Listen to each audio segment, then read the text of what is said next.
like an example, an image that you feel represents tolerance? This earth. Mother Earth and nature. Yes. Right. In what way? We speak, so we do everything that we can to the earth, but it still feels like that's for us to do.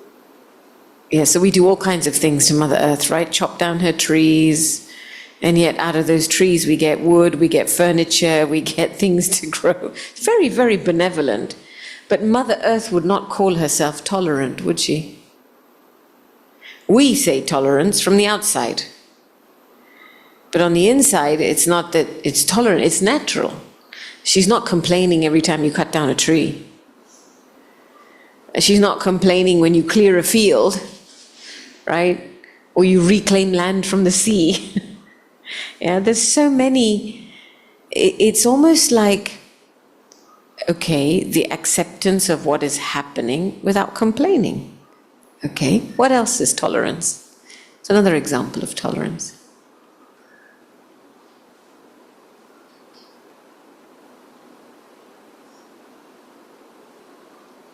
This one is an obvious one. Maybe if you're in a female body, it's more obvious. A mother and a child.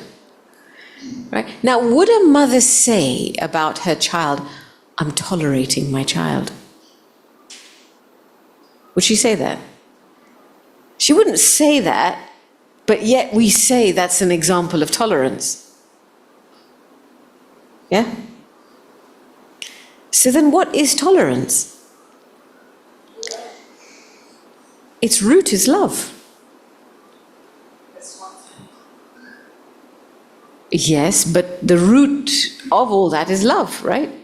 It's the mother's love for that soul, that little soul, that allows her to tolerate discomfort inside herself. Wake up in the middle of the night, change the diapers, baby screaming, sleepless nights.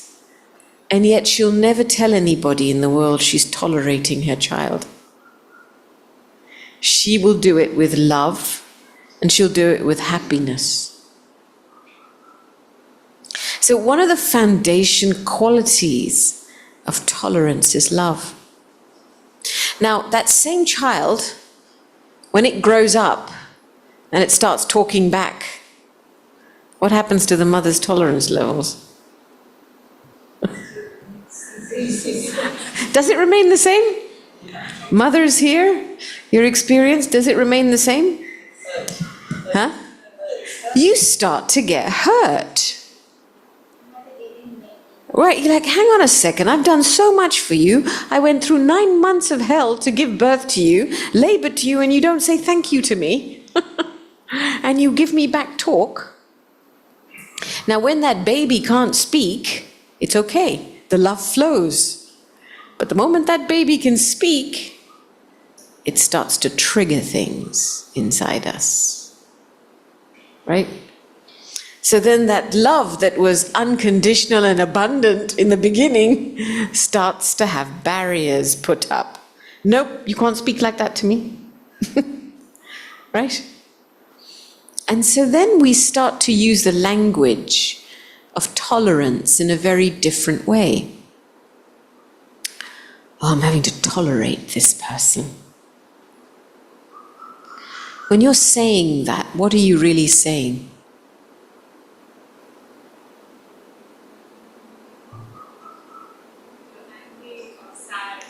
You're either angry or sad with them. Means something has gotten inside. An infection has occurred inside. Right? And the moment an infection has occurred inside, then you're saying, I'm going to tolerate that person.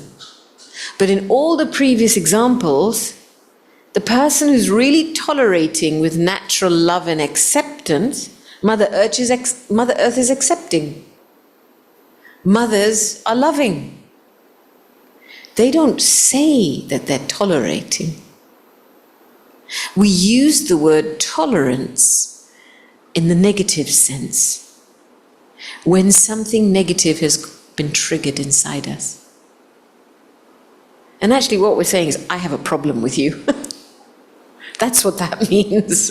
When it says, I'm having to tolerate you, I have a problem with you. Now, in life, tolerance has a friend. And if you don't look after this friend, very difficult to tolerate. What do you think the friend of tolerance is? What does meditation help us with? Calmness. What else? What does it start to bring out inside you? Sorry? Forgiveness. What else? Virtues. What else? The most basic feeling in meditation. Peace. Right? It starts to make you peaceful. And when you start to become peaceful, what do you become externally? More calm, more patient, right? You just let things happen in their own time. You don't need to push something. You don't need to accelerate something. So patience is the foundation on which tolerance and love works. If you can't sustain your peace, your love will, it's like putting a hot griddle and all the water of love just bzzz. Right? Love can't stay. It needs the container of peace. And that's why it is essential to cultivate at a first level an aspect of patience. And patience means a number of different things. It's not just waiting. I'm not waiting. Patience is finding a place inside yourself in which there's a space between you and what's happening outside you. I'm here. What's happening outside me. So let's just take a moment now. I want you to sit up straight, both feet on the floor, and just for a few moments I want you to tighten all the muscles in your legs. Clench all the muscles in your legs and release, and again and release. And now clench all the muscles in your stomach and your chest. Pull your stomach in. And release. And again. And release. And now clench all the muscles in your arms and hands. Make a fist. And release. And make a fist. And release. And now tighten all the muscles in your whole body. All the muscles at once. Feet, legs, thighs, stomach, arms, hands, chest. And relax. And once more. And release. And now take a deep breath. And as you take this deep breath, hold it. And then release on the out breath slowly. And just visualize all the tension and the knots releasing in your body. And your whole body becoming soft.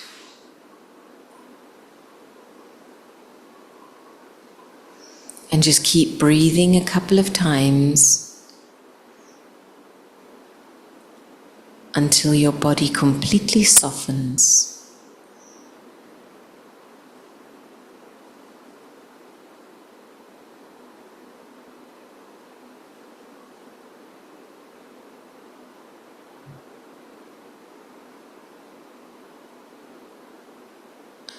Now bring your attention into this present moment now.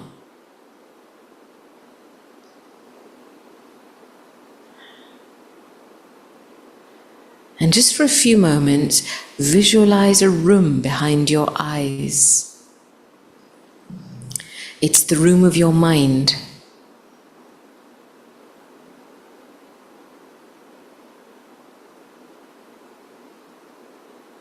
Walk up to the door of the room, open it and go inside.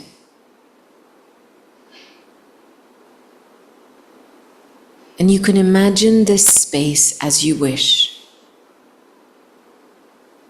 It's your personal and private space.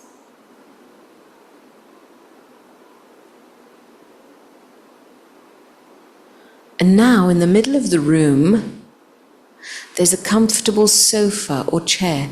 Go and sit down.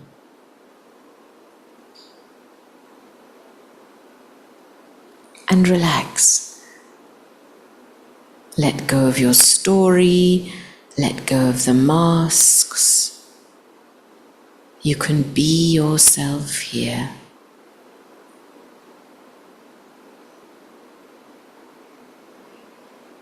And as you relax,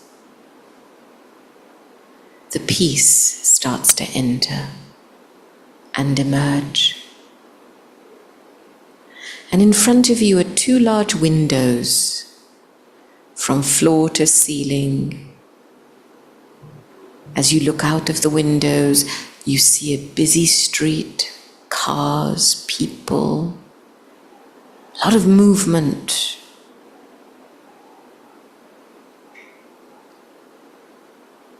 And as you observe everything outside, you become aware of yourself inside.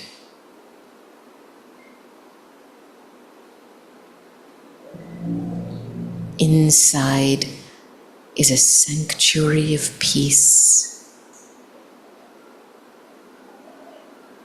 and outside is the drama of life.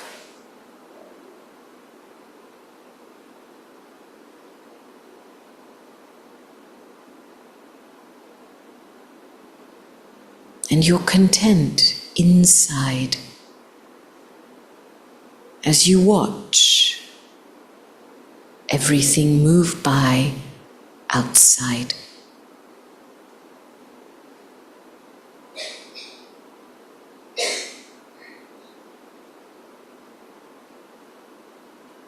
And for a few moments,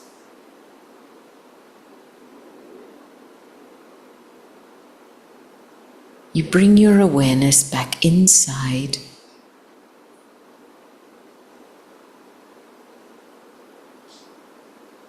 And just acknowledge the space of peace inside.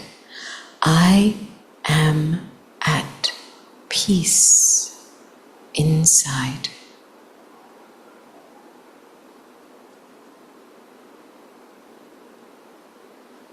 As an observer of life outside.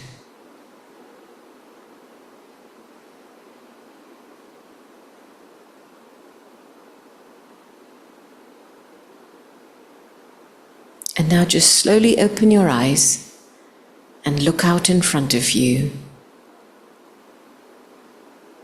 and be aware of yourself in the room inside.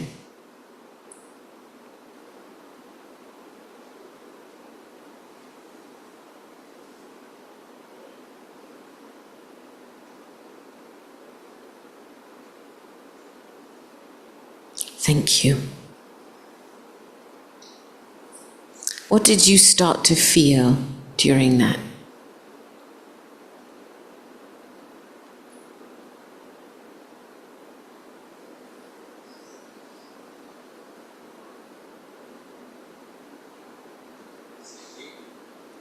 Sorry?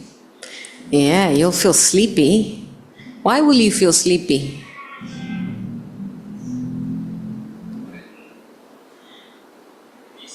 Because you're disengaging, right? Throughout the day, you are living in stimulus mode. Something stimulating. Take away the coffee, Om Shanti. Right? So the step of disengaging from outside and going in starts to release the triggers.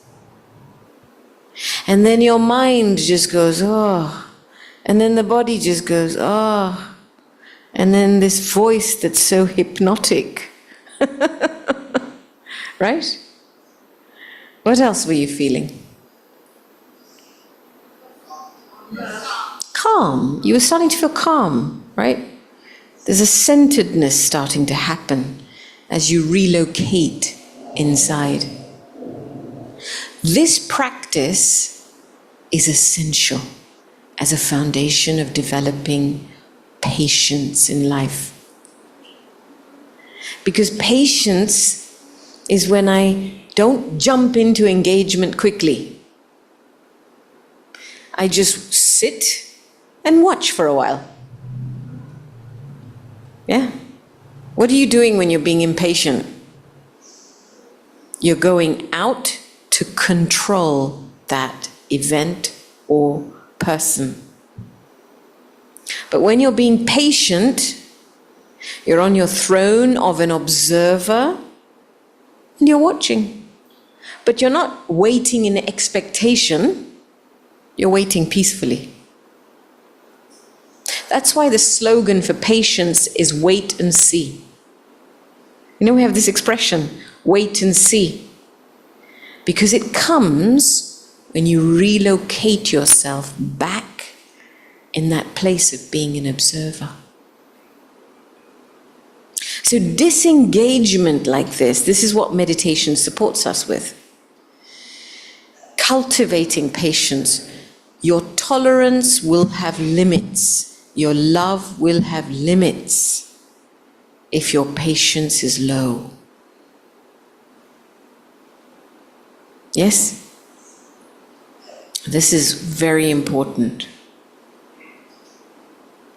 Now, I want to share with you a few stories because this particular power of tolerance, even though we talk about tolerant societies, tolerance, how much racism and discrimination is there in the world? Gender discrimination, cultural discrimination, religious discrimination. So where's the tolerance? We like to talk about tolerance, have conferences on tolerance. And I want to share with you 3 stories. Because especially the subject of tolerance, when we look at the word in Sanskrit, in Hindi, it's Sahan Shakti, which literally means actually your fortitude, your ability to bear and withstand adversity or opposition. So tolerance is often required in 3 contexts. Or your love is challenged, the bigness of your heart is challenged in 3 situations. 1, when someone is insulting you, right? Defaming you, insulting you. That's 1. 2, when you're facing obstacles, what you perceive as problems, big things, right? And the 3rd, especially in relationships, when you experience betrayal. Is that true? You trusted someone and they betrayed your trust. You can't tolerate that. Cut. Somebody became a traitor. Do you agree that your love is tested in these 3? Now, when I first moved from Africa to England, I moved into a college in the south of England, and myself and my brother were the only 2 Asians in that college.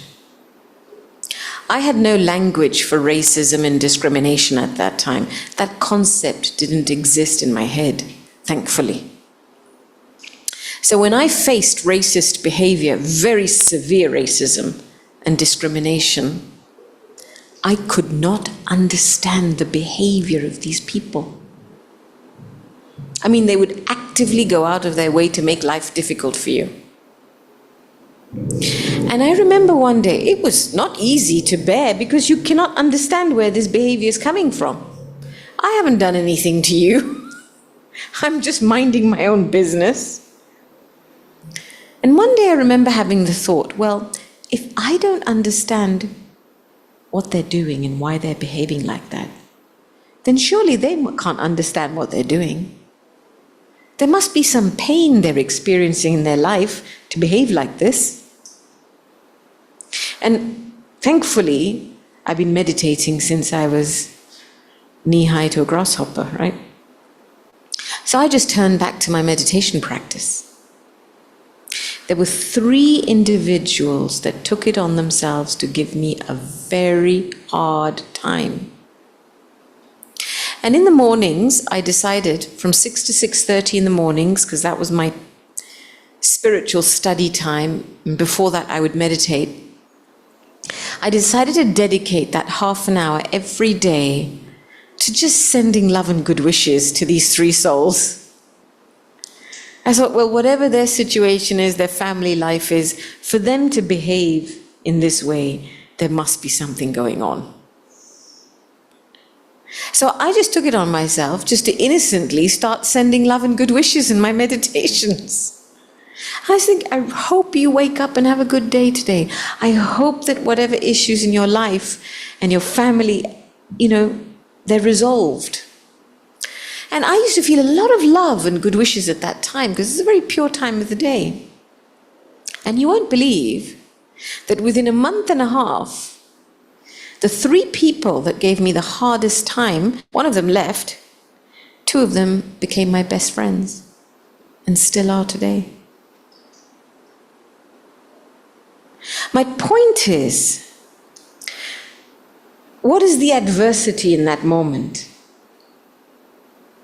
An unexplained behavior.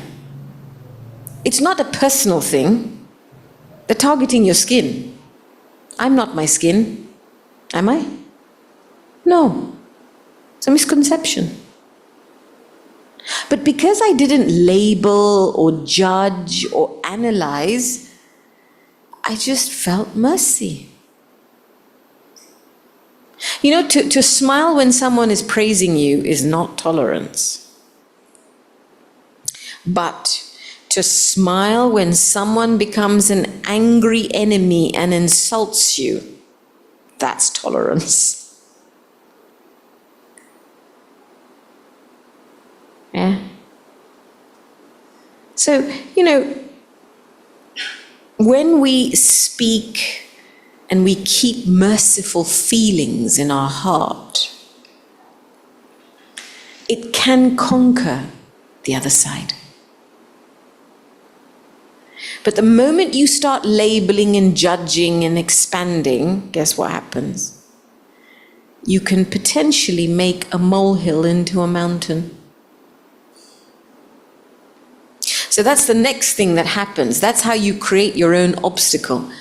The issue may be small, but what do? Why is that happening? What is this happening for? When is it going to finish? How dare they do this to me? You talk. You expand on it. You speak about their weaknesses to other people. What have you done? You've just created a web and you trap yourself in that web.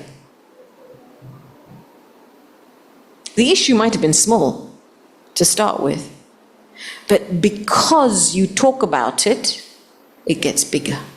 And then you're left with a mountain that feels insurmountable. But who's created the mountain? Yeah. So a tolerant person, they will always have the power of essence with them. They won't talk too much about things that are not useful.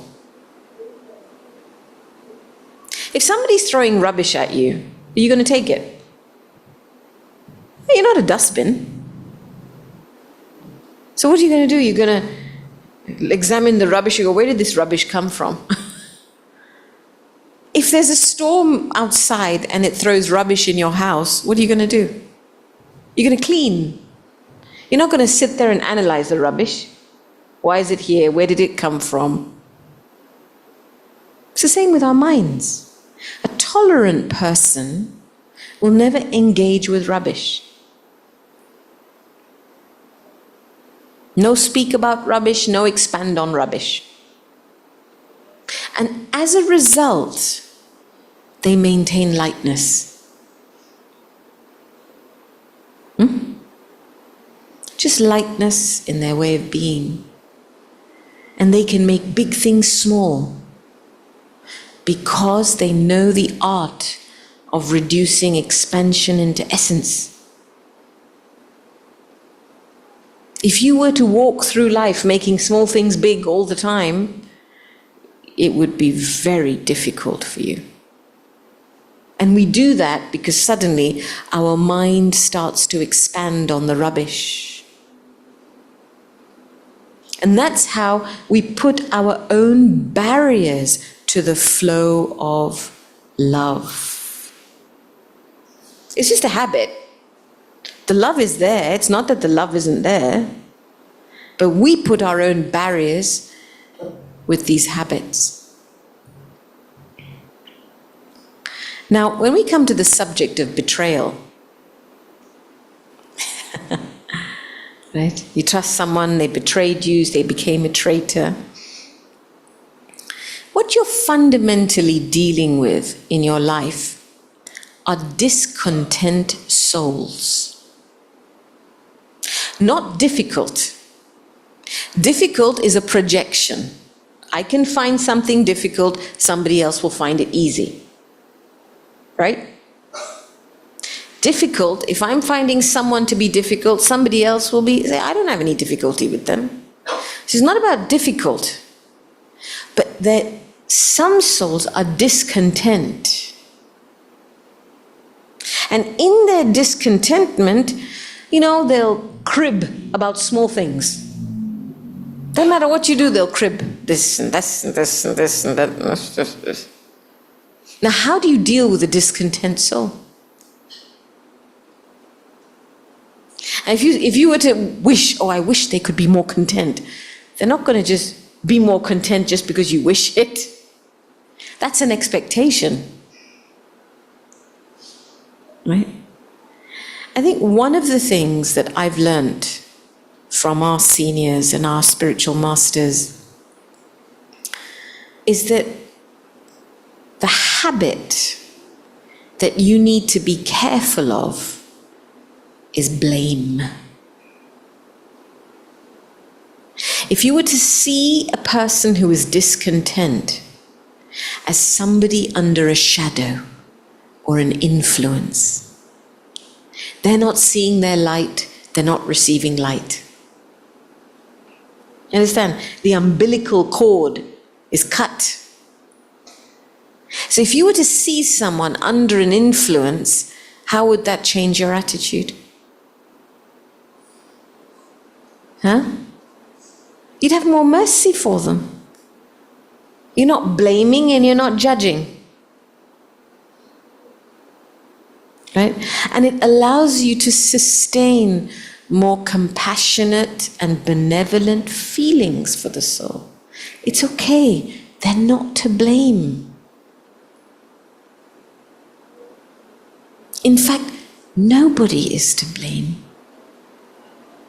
Everyone is operating under an influence of some kind. And they're acting out that influence. It could be the influence of anger, they're acting it out. And the great thing about the law of karma, it's a natural justice system. What you get out, you're going to get back. So I don't have to worry about punishing them. Nobody asked me to be judge and jury. They're already going to get the return of how they've behaved. Why should I add more on top of that?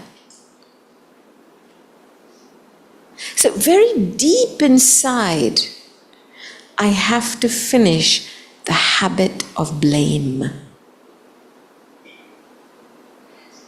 If you still continue to blame, you will struggle in your life. And you're drying up your own love. Become very dry inside. Because the juice isn't flowing.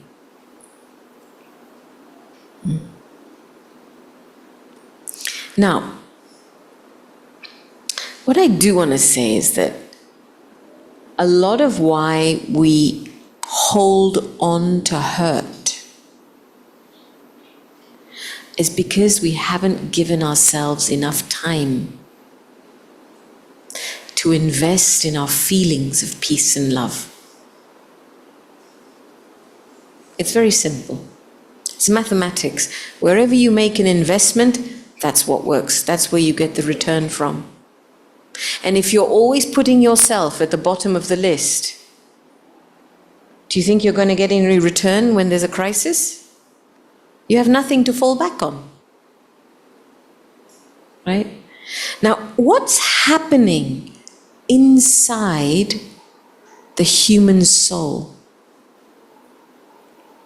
when we're being tolerant? Because sometimes we say, I'm tolerating another, but we've very quickly established when you say you're tolerating someone, you're just basically saying, I'm fed up with you. That's not tolerance. So you're tolerating your own reaction inside you. It's like your love and your issue are at war. Right? You might have a habit of blame, you might have a habit of criticism, you might have a habit of, and then your love goes, no, I don't want to do that. Yes, do that. The ego steps in and goes, no, you need to tell them where they are, what they should do. And the love goes, no. Now who's going to win? Which wolf is going to win? The one you feed the most. That's how it works. You know that story, right, of the Indian chiefs, and they've got two wolves are fighting with each other. One is kind, courageous, brave, strong, sincere. The other one's manipulative, greedy, And the little boy asks his grandfather, which wolf wins? And the grandfather replies, the one you feed the most. So instinctively, we know that we need to feed part of ourselves. That's why we turn towards meditation. But you have to invest time. You can't wing it now because too many people are suffering from mental health issues. And if you do not give yourself time to go past all your barriers and to hit that place of peace and love, you can't.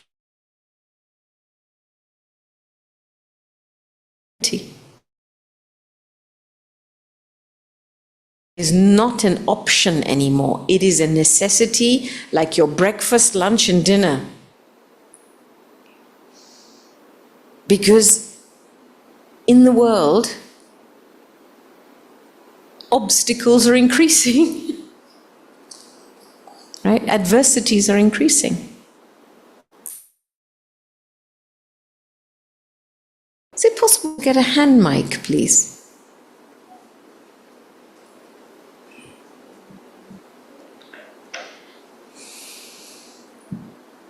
That helps me to understand where does the love stop flowing? Okay?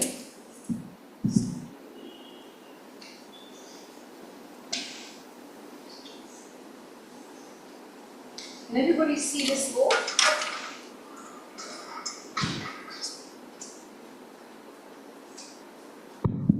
Can everybody see this? Okay, right?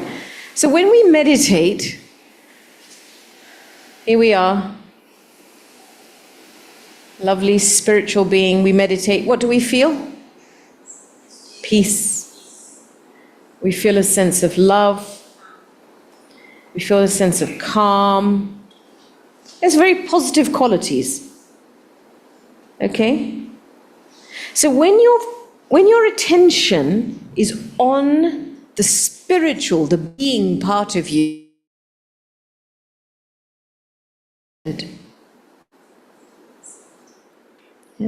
so we call this awareness.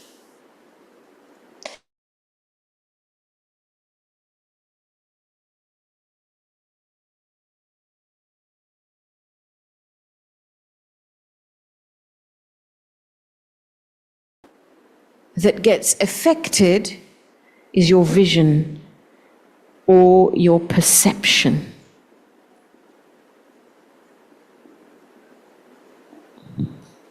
Yeah?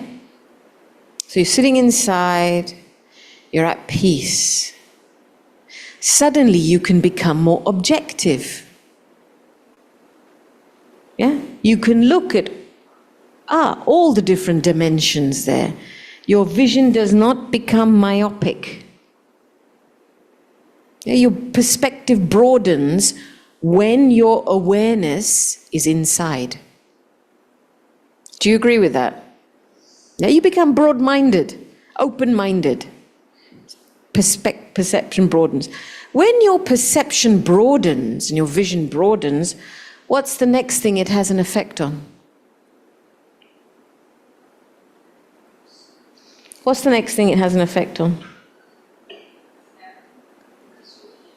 Sorry? It has an effect on your attitude. Yeah?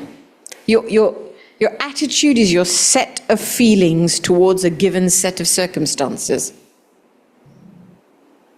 So if your vision is broad-minded, your perspective is open, your feelings, you expand, your heart expands, right? Your attitude stays open, right? And then, what impact does that have? What will that impact then? Exactly, how you behave. Yep, your activity. And when you're open-minded, suddenly you become more accepting, very naturally, of what is as it is. Because this is life. Right? And there's a lot of things going on here that are not in your control. But can you see that flow, that when you actually start to meditate, the awareness shifts inside, your perception broadens, your vision opens, your mind opens, your attitude opens, your feelings stay clean. And as a result, you naturally become accepting. There's no effort to accept, is there? Because in openness, there is a natural state of accepting something as it is. A person as they are, a situation as it is. You become objective with the dynamics of life. Yeah? Now, where we get challenged is in our relationships, and the people closest to us. Right? So for example, here's a person in your life. Okay? Let's say they're not very soul aware. And maybe they have issues with their self-respect. They don't feel like they're worthy. Right? Maybe they've taken some pain from somewhere. So maybe they behave with you not very well. Their behavior is not very good with you. Now, that's going to start triggering something here. If you have a good foundation here, you'll just be able to tolerate. Not take it on board, but tolerate. But if you are not located here, typically for most people, they have attitude issues. or perception issues. Because if you look at your attitude now, you are holding on to something from the past. It's a reality. And let me tell you, whatever you hold on to will get triggered. Because it is not the natural state of the soul to remain in bondage to anything. So whatever you hold inside you will ultimately manifest a trigger in your life. And all that trigger is revealing to you is the rubbish you're holding on to. But then what happens? We make it about them. Right? Oh, well, when that person came in the room, then I started to feel bad. Well, they just triggered it. They triggered the rubbish. So suddenly, instead of being soul conscious, we become rubbish conscious. My rubbish has just been triggered, but I can't see my rubbish has been triggered. I think it's them. So what do? I throw the rubbish out at them. Right? There you go, take back your own rubbish. And then they throw more rubbish back in again. I hold that again, and then they throw it back out again. This is horrible. It's horrible to be in a relationship like this. There is no love flowing. It's not tolerance. We say, oh, I'm tolerating. It's not tolerance. Now, for a little while, one person has to let go. You don't need both to change for a relationship to change. One has to let go. One has to just, once again, step back. Realize and flush and clean this. This is my rubbish. I let it go. This is not who I am. And when they really choose to make the past and let it go, that this poor soul acted under an influence, I'm not going to project my rubbish on them. I'm not going to blame them. They're just a soul under an influence. My whole system relaxes. Let's look at the issues at perception. Many times you hear in situations, oh, this is a problem. You know, I've just spent the last 4 or 5 years in India, and I've been overseeing the whole environment, health and safety for the BKs at our headquarters in India. And it's a multi-million-dollar project. And it's huge. I have no formal training in health and safety. No training at all. And I just got planted and thrown in this. And I had to work with extremely big dynamics. Not just relationship dynamics, but a system that was cracking under pressure, right? We had issues to resolve with water, with safety, fire safety, food safety. And, you know, we host something like 20,000 people every month. So we're not talking about small numbers. We generate 2 tons of waste a day from all our campuses. Where does that get recycled? So there's a lot of issues that I suddenly found myself in the middle of. And then unhappy people, because these issues weren't being solved. There was no solution. And I arrive in the middle of it without any knowledge, formal knowledge, strategic knowledge of how these things work. But because I arrive in innocent, right? I'm just an innocent little soul. I have a very specific set of skills that have been developed over the years because I know how to stay focused on what matters. So I don't see the situation as a problem because I'm innocent. I'm a neutral party entering the pot. Nothing is being triggered in me. I have no history with this thing, right? So because I don't see it as a problem, it is only a predicament for me. This is where perception is. Problem versus predicament. A predicament is just a complex situation. Very simple. A problem is a projection. A predicament is like a jumble sale in the middle of the room. Everything all mixed up. So what do you do in a jumble sale? You take the items out, clothes here, shoes here, cutlery here. You separate everything, right? Just to bring some order. You don't stand there in the middle of a room and go, oh, there's a problem because everything's all together. Does that make sense? The problem feels like a problem because I'm focusing on a... When do I see a problem? When do you perceive something to be a problem? When you don't know the solution, or you're focusing on the negative. You're focusing on what is not working. Or you're focusing on the weakness of a person. They can't do that. Their behavior is a problem. The weakness of a person. And as you do that, there are problems. What do we have to do? We have to contain the problem.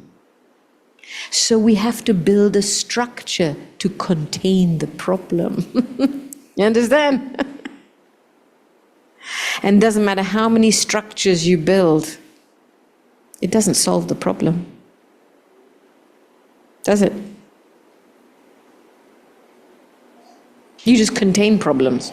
Because problem is an issue of perception. You know, Daddy Janki had 4 sayings, which I always kept to heart. 1, every predicament has a solution, an outcome. There is an outcome for everything. Every question has an answer. In fact, if someone asks the question, it's just an answer wrapped up in it. Otherwise, the question wouldn't emerge. Every person has their own part to play. Right? If you're watching a film, you're not going to question the part of the hero. Why is the hero the hero? Why is the villain the villain? You just enjoy the film. So every person has their own part to play and their own little karmic story. That's none of your business. And the 4th thing, everything has a right to be. Whether you like it or not is irrelevant. But everything has a right to be. That is the foundation of a tolerant attitude. Does that make sense?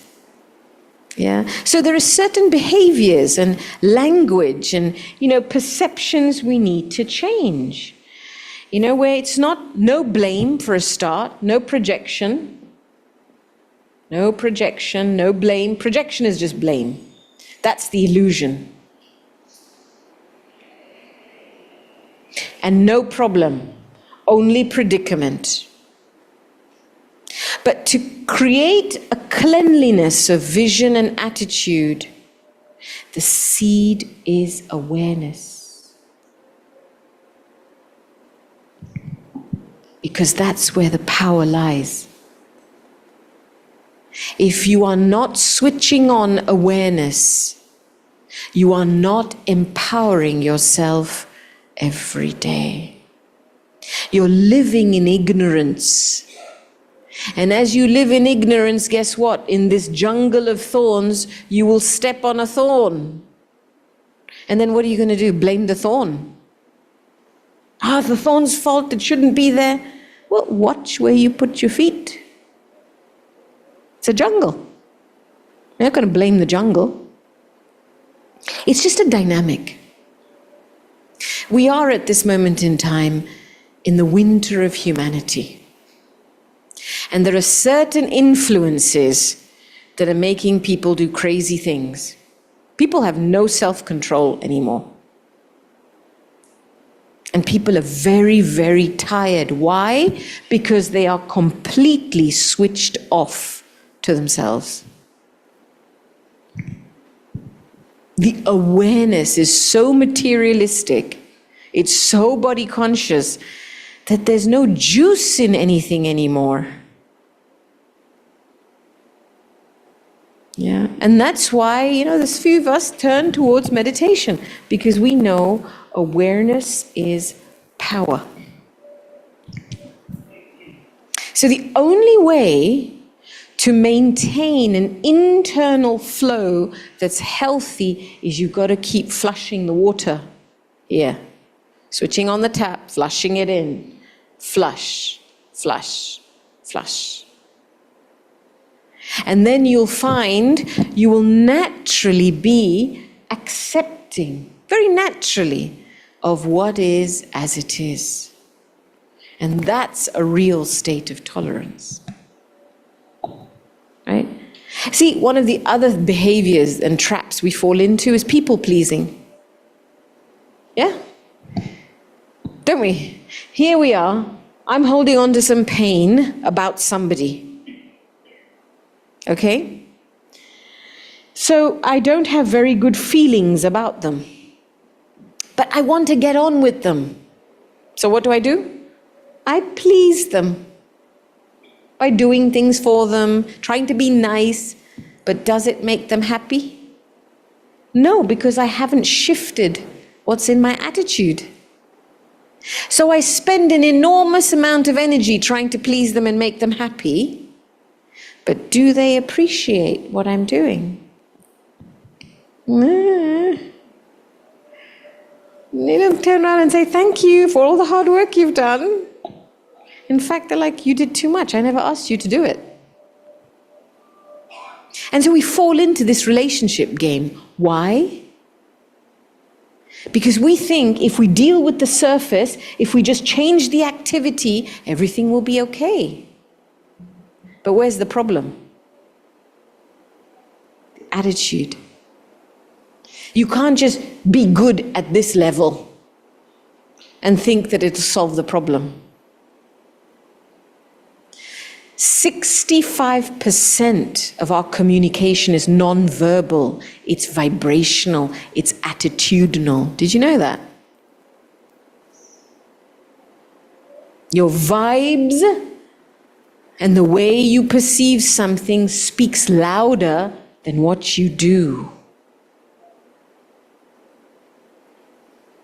So here we are trying to concentrate our solutions on the less than 40%. And we're not getting an outcome because this hasn't shifted. And understand one thing. If you generate a negative thought about anybody and you sustain ill feelings about anybody, you are a slave to them. That's what people pleasing is. You've basically said to, I'm your slave. I'm here to make you happy. And that's when they start to control you. You see all these tricky dynamics when we're not clean inside? We'll fall into all kinds of games when we're not clean inside. And so for me, the top priority in so much of this is sustaining internal cleanliness. And just expanding our hearts and noticing when we expand our hearts. I'd ask for some paper and pen. Do we have that? I just want to do something before we go into the final meditation. Get paper and pen. Is this helpful?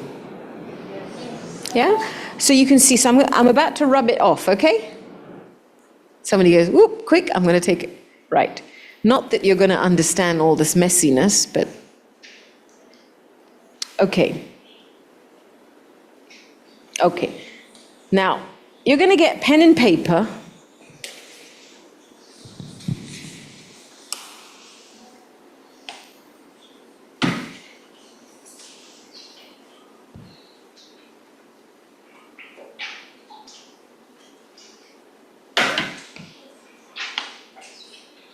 Okay?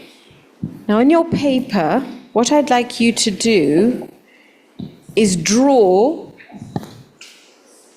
So your paper's not landscape, it should be portrait. Okay? And pens, if you can just bring the pens around. So imagine this is your paper, portrait size. Okay? I want you to draw the biggest heart you can. Okay? One big heart, and then another big heart. Not very good at drawing hearts here. That's 1, 2, and then another one. Okay? So it should look something like this on your paper.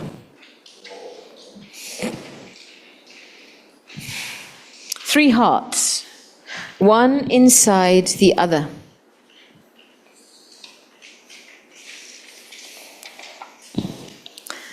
Because tolerance is the activity of expanding awareness and our heart, our pure feelings, the soul.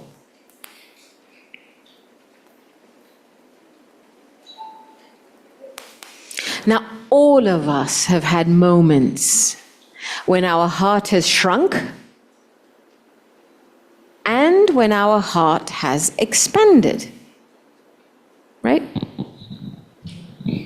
So I want you to, these are moments in our life when we've gone from being hard-hearted to being soft-hearted, more forgiving, more compassionate, more open-minded, right? So I want you to reflect on 3 moments, situations, events, or with people, 3 moments when your heart grew one size bigger. When your capacity to love just grew a little bit more. So I want you to just take some time, a couple of minutes, and on each heart, I want you to name those moments in your life when your heart expanded just a little bit more. Yeah? Could be a small situation, in a big situation, could be with a person, but I want you to recognize those moments in your life. Times in your life when your heart expanded just a little. Is that clear? Yeah? So in each heart, you write down that moment. Start with the middle one, and then work your way out, or you can start on the outside and work your way in. Up to you.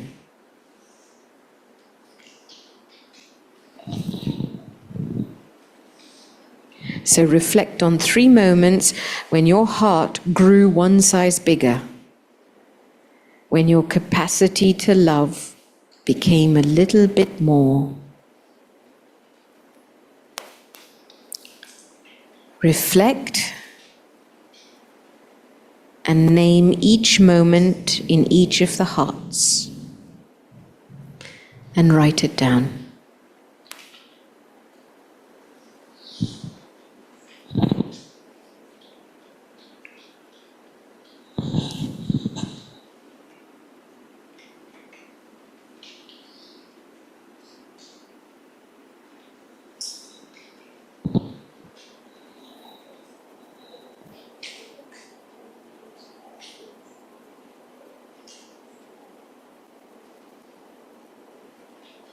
For some, it could be the birth of their child. That's a moment when your heart expands, isn't it?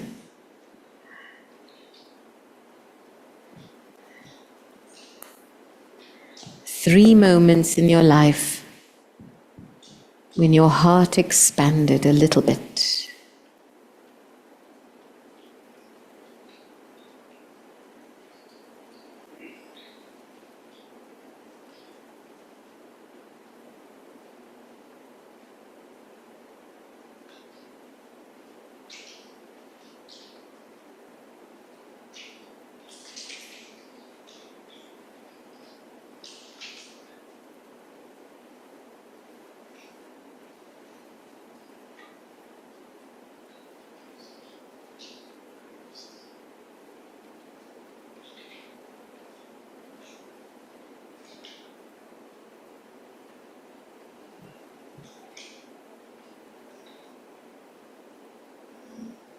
Could be a moment when you appreciated something or someone, because appreciation expands the heart.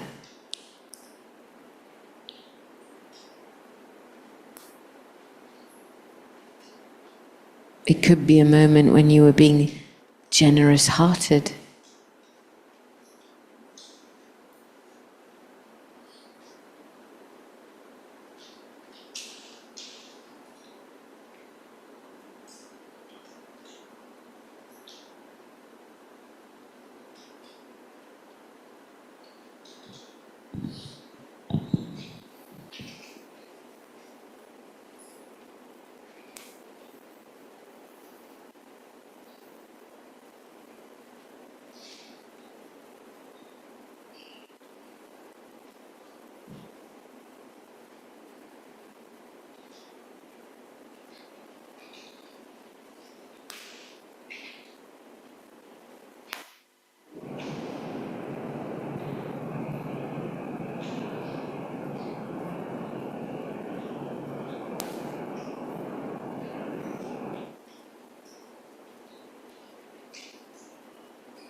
Okay?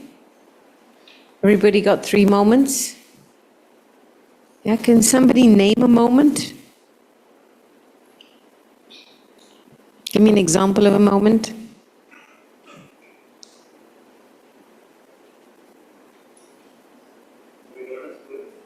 Your daughter's birth. Okay. Yep. When you're able to benefit somebody. Yeah. What else? A moment when your heart expanded. Seeing your husband recover. Was that relief or expansion? Yeah. What else? Sorry? When you buy a gift for your parents. Yeah. When else? Small things in life. What else?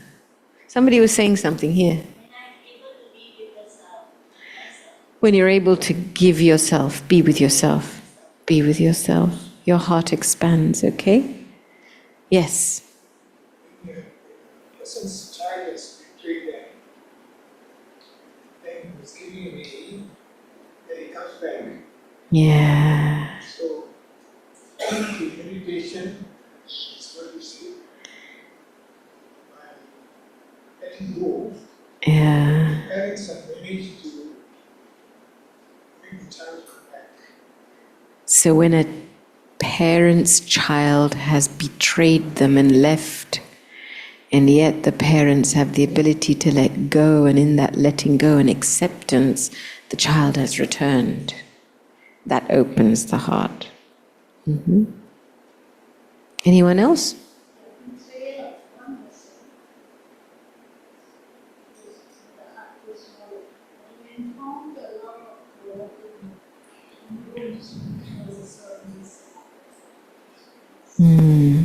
When you serve, your heart gets bigger. Simple, isn't it? When you serve, your heart gets bigger. So it's interesting how there might be areas in our life where our heart shrinks. But our heart's very intelligent, because in other areas of our life, it will give to try and grow. It's like a natural balancing to try and let go of the bondage of holding on to something. So you have to trust your heart. It's very intelligent. It's very, very intelligent heart. And you have to look after it. You have to look after your heart. And of course, there are certain, I would say, not disciplines, but you need to hold on to certain things that in your perception, I'm not going to focus on what's not working or the rubbish. Even if a person has 99% weakness, I'm going to look for the diamond in the dust. You have to be stubborn about that in your perception. That's what keeps your perception clean, your vision clean. You have to be stubborn in your attitude that you're not past is past. Enough. I'm not holding on to this rubbish anymore.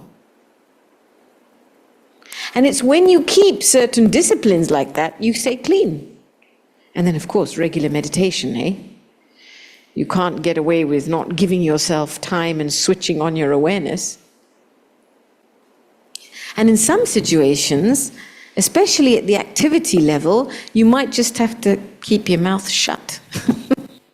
Because the more you speak, the bigger something gets.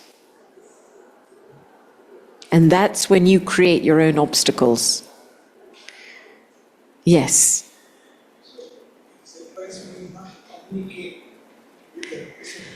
Sometimes, yes. Sometimes you need to just step away from the trigger. It's a trigger.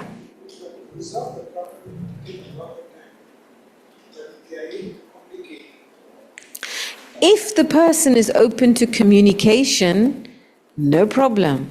But if they're not, they're actually telling you, I don't want to talk to you. And you make it worse by trying to talk to them.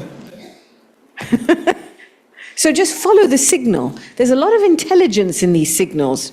It's telling you how to pace it. And it's your impatience because you want to hurry up and resolve the situation. There's something to learn. There's something that has to be ridden out here. There's something that has to be cleaned. So go with it. Okay, it is 10 to 9. So I think we're going to close with a little meditation, a heart-centered meditation. So I want you to sit upright. And I want you to keep your eyes half open, but rested on the floor in front of you. Okay, just keep your eyes half open, but a little bit on the floor in front of you. And I just want you to visualize a soft, warm, orange light at the bottom of your feet. So in this first instance, just allow your body to become present. Take a couple of deep breaths. And just bring your whole attention into this moment now.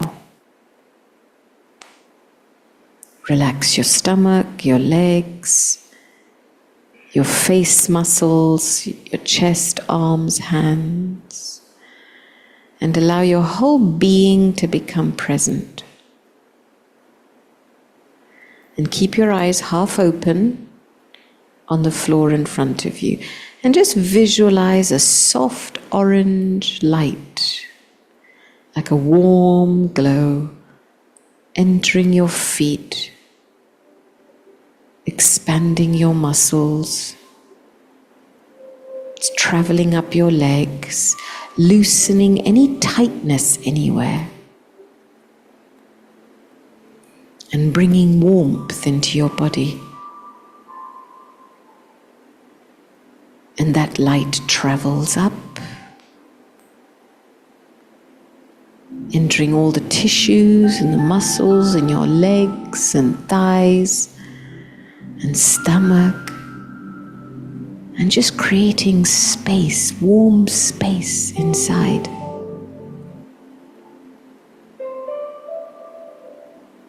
Dissolving all the rubbish of the day.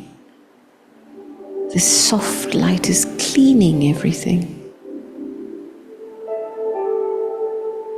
And you visualize it traveling up your arms, relaxing the muscles in your arms, creating space. This soft, warm, orangey glow.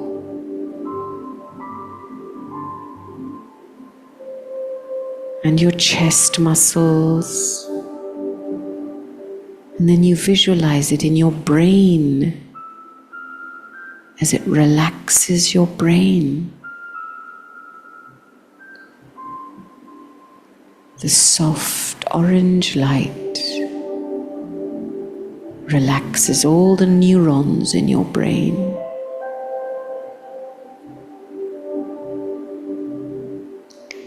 And now see this light entering your heart.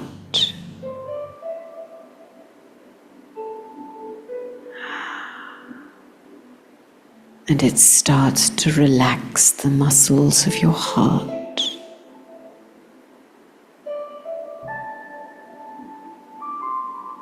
And the softness and the gentleness of this light penetrates the corridors of your heart.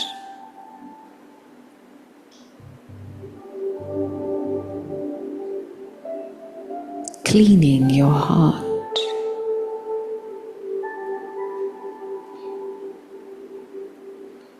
Expanding your heart.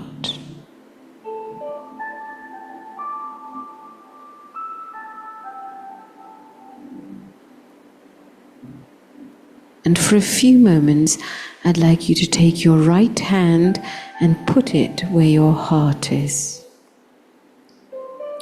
And just hold your heart.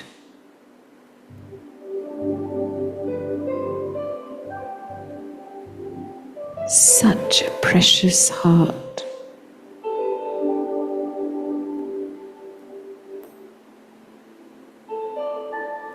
Hold your heart with your right hand. To such a good heart.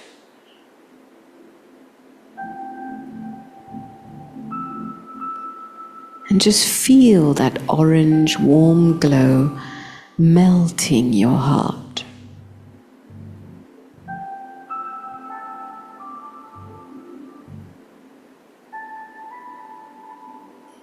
And becoming soft.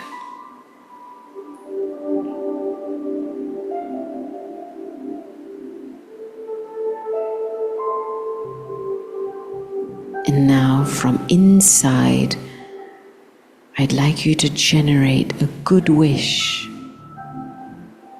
for yourself.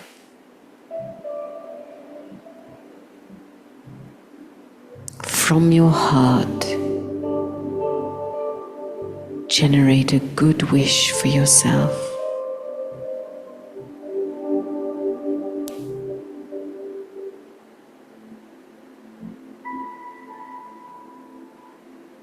And now, from your heart, generate a good wish for someone you love.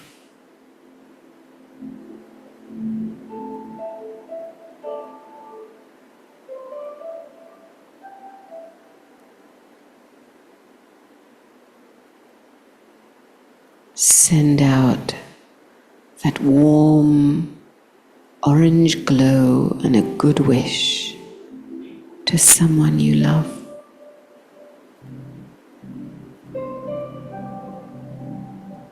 And now send out a good wish to the world.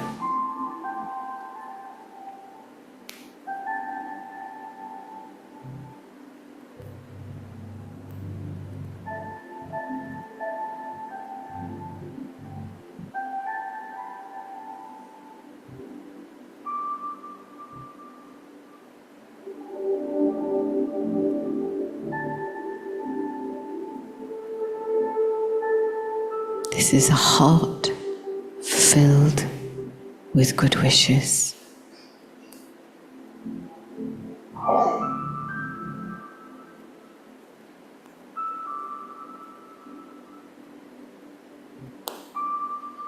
And now put your hand down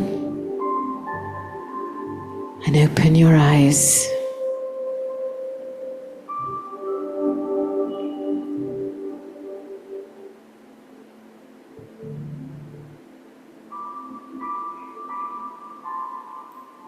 And just be thankful. Thankful for having such beauty inside your heart.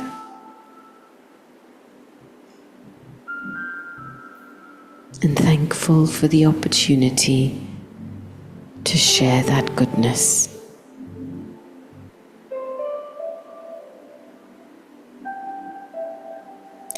Om Shanti.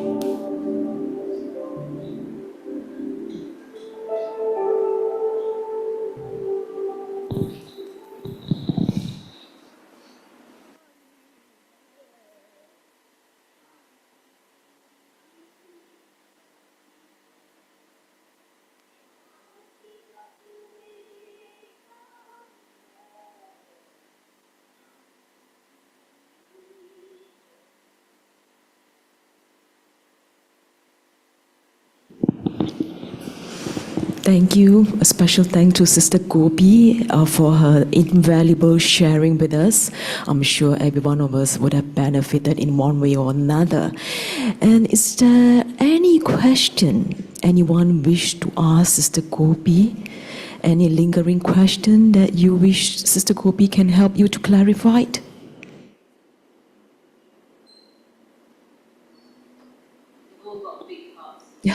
Yes.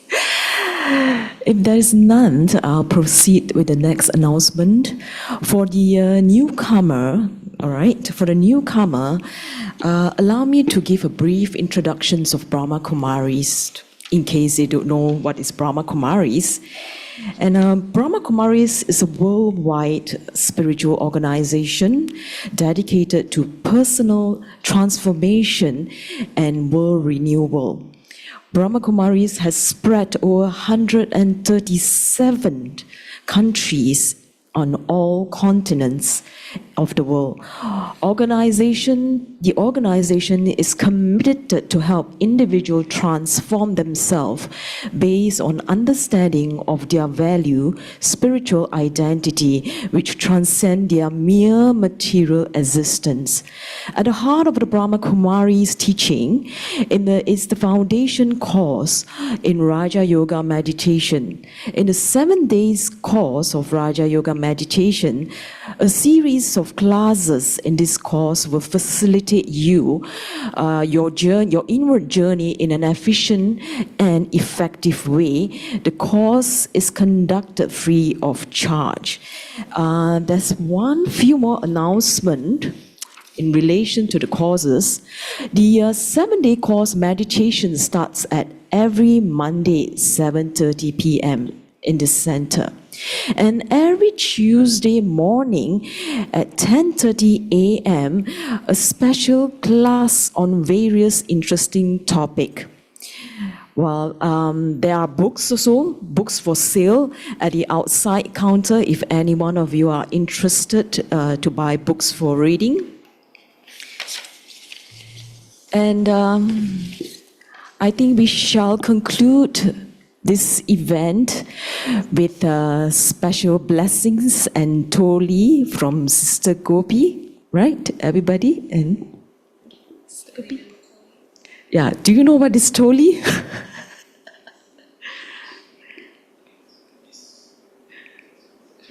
Yes, brother, would you like to share your...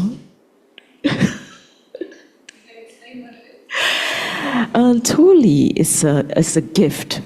It's a gift from Brahma Kumaris to you. It's a sweet things. Of course, in the physical way, it's sweet means it's a sweet that's given to you. But in a way, in the spiritual aspect of it, It's that you have taken a gift from Brahma Kumaris, whether in the form of powers, whether even in the form of virtue.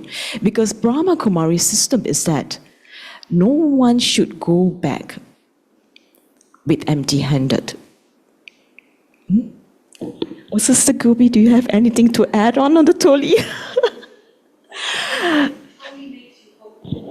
Oh, right, that's right. In our childhood, only is our same batch. Same batch. If we join together somewhere, he joined only. Same batch. After second batch, two stories, Shabbat stories, then only I asked this sister, what story? Yeah, that's very nice, brother. Mita karna. Yeah, it sweetens your mouth in a way, yeah. And once again, thank you for your participation. And we hope to see you again in the future. Please come forward with your blessings and Toli.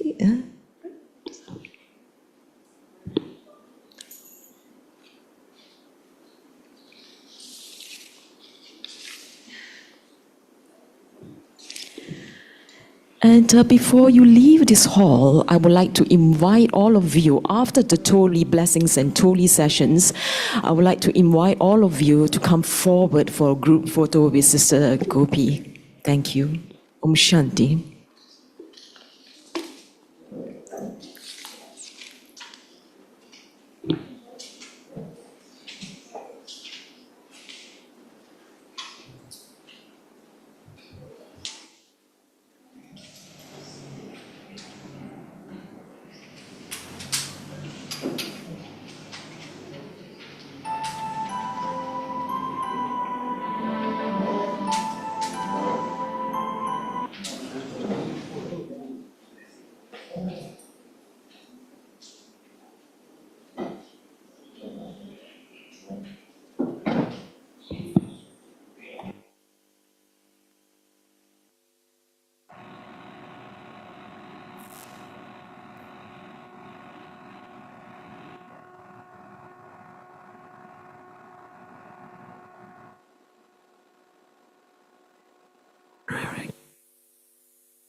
Yes, Aunt.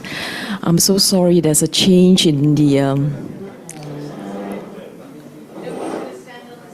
Right. And we shall have a group photo first, then only blessings and Toli.